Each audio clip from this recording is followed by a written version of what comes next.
Hi, Lewis. Steve Wozniak here.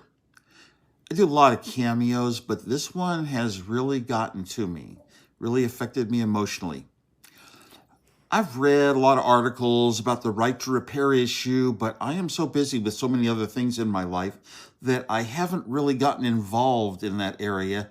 But I'm always totally supportive, and I totally think the people behind it are doing the right thing. I have now subscribed to your YouTube channel as well. It's that meaningful to me. We wouldn't have had an Apple had I not grown up in a very open technology world, an open electronics world. You could learn electronics at a very young age. I had a ham radio license at 10 years old when you had to build your own radios, every single part of them, transmitter and receiver. And back then, when you bought electronic things like TVs and radios, every bit of the circuits and designs were included on paper, total open source. Someone with skill could get in and modify things to fix broken radios or televisions, or to improve them, or to even replace destroyed parts. Way back then, when I grew up, instead of chips, these products were made with vacuum tubes that are like electric glowing light bulbs. And when a TV or radio went bad, it was probably a tube that went bad. So you'd unscrew the back and you'd pull out all the tubes, maybe 5 tubes, maybe a television would have 10 tubes or so. And you'd know that one tube was likely to be bad. And even non-technical family members could pull out the tubes, and you'd put them in a bag, paper bag, and you'd take them down to a local electronics store or even to the grocery store. It was that common.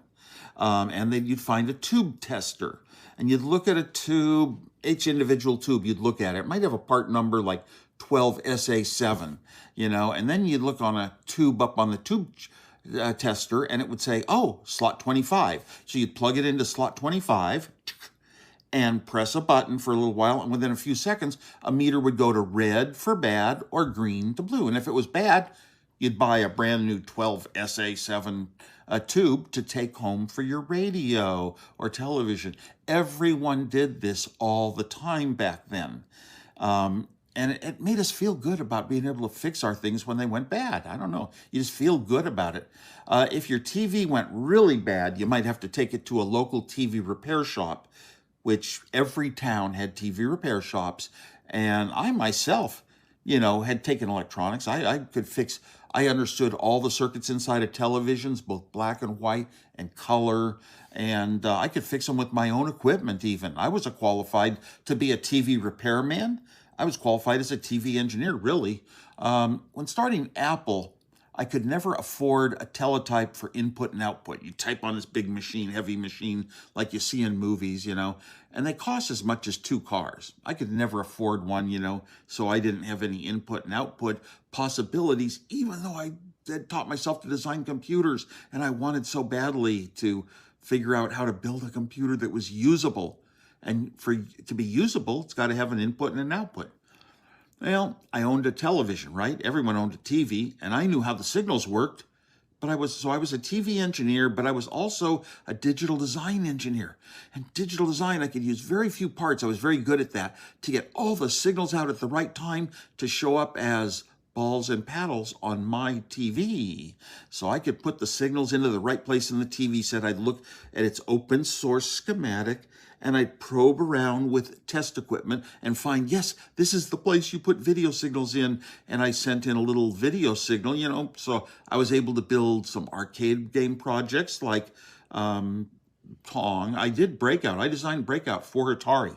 I had an early ARPANET terminal back when there were 6 computers on the ARPANET. Now we got billions. It's called the internet. And I also have built what became the Apple I, and I could feed my signal into it. And I had my own TV, which I already owned, as an output device. I didn't have to afford something I could never afford.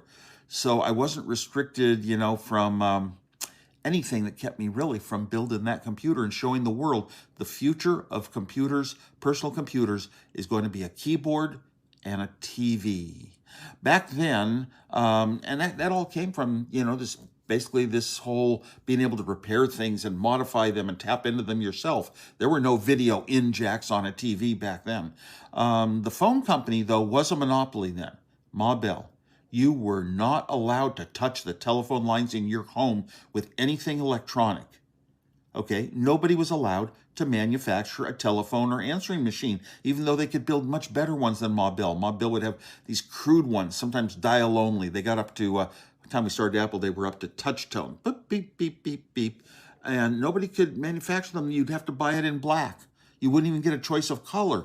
Can you believe that? No answer machines, only the ones sent to the theaters that cost a fortune. You could only lease one model of phone or answer machine from Ma Bell. That was changing around the time we started Apple. Big antitrust suit got settled, and now companies were allowed to build stuff that connected to the electrical specs, the standards of Ma Bell. And look at how many phones, before cell phones, took away everything. Look how many phones you could buy and answering machines at all the stores, and so many choices you had that you never had in the past with the monopoly. Anyway, engineers, design their circuits, their televisions in the old days, radios, computers now, with specs and connections, or parts meeting those connections, meeting those specs will work fine. Parts meeting those specs will work fine. Sometimes we bring one out on a little jack and say you can plug an earphone in and it will work. And, but you don't get a lot of choice about really all the options you're allowed to do, but you're pretty much allowed some choice there. Thing is, if there's a part inside and you want to substitute a different part that you can get, maybe cheaper, it's not going to blow things up if it meets the specs. That's what engineering's all about. And it worked fine. So if somebody if you destroyed a product, you're trying to replace a part and you destroy the product, well, yeah, that's your tough luck. You lost your product. But, if you know what you're doing and you're doing certain steps that others have solved and found that, work pretty well, you can repair a lot of things at low cost, but it's even more precious to know that you did it yourself, So why stop them? Why stop the self-repair community? Why stop the right to repair people? Look at the Apple II. It's shipped with full schematics, designs, and software source listings, code listings, totally open source. The Apple II was modifiable and extendable to the maximum. People figured out how to convert the early display into having lowercase characters and stuff with their own hardware added. This product was the only source of profits for Apple for the first 10 years of the company. This was not a minor product, and it was not that successful on pure luck.